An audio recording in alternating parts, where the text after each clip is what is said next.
राज्याच्या राजकारणातील सर्वात मोठी बातमी या क्षणाला समोर येते.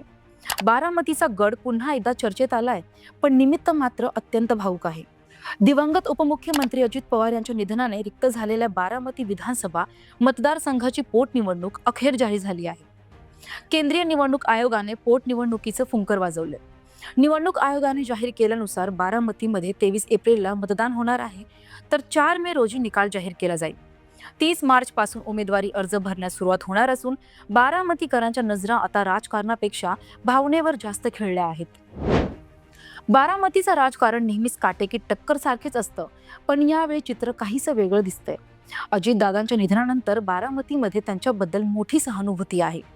लोकांचं म्हणणं आहे की अजितदादांनी बारामतीचा जो विकास केला आहे त्याला सन्मान देऊन ही निवडणूक बिनविरोध व्हायला हवी. सुनेत्रा पवार या रिंगणात असतील तर त्यांच्यासमोर उमेदवार घेऊ नये असा एक सूर उमटतोय, तर दुसरीकडे लोकशाहीत निवडणूक व्हायलाच हवी असं मांडणाराही एक वर्ग तिथे आहे. पण सर्वात मोठी आणि खळबळजनक बातमी म्हणजे राष्ट्रवादी काँग्रेस शरदचंद्र पवार पक्ष ही निवडणूक लढवणार नसल्याची माहिती सूत्रांनी दिली आहे.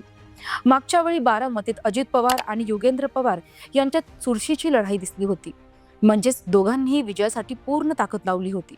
पण आता दादांच्या निधनानंतर रिक्त झालेल्या जागेवर उमेदवार न देण्याचा निर्णय शरद पवार गटाने घेतल्याचं समजतंय. म्हणजेच सुनेत्रा पवार यांचा मार्ग आता काहीसा मोकळा झाला आहे असं म्हणायला हरकत नाही. आता प्रश्न उरतो तो इतकाच की इतर छोटे पक्ष किंवा अपक्ष उमेदवार या निवडणुकीत उतरणार का, की बारामती पुन्हा एकदा आपल्या लाडक्या नेत्याला श्रद्धांजली म्हणून ही निवडणूक बिनविरोध करून नवा इतिहास घडवणार, याकडे संपूर्ण महाराष्ट्राचं लक्ष लागलंय. या निवडणुकीच्या प्रत्येक घडामोडीसाठी पाहत राहा थेट बातमी.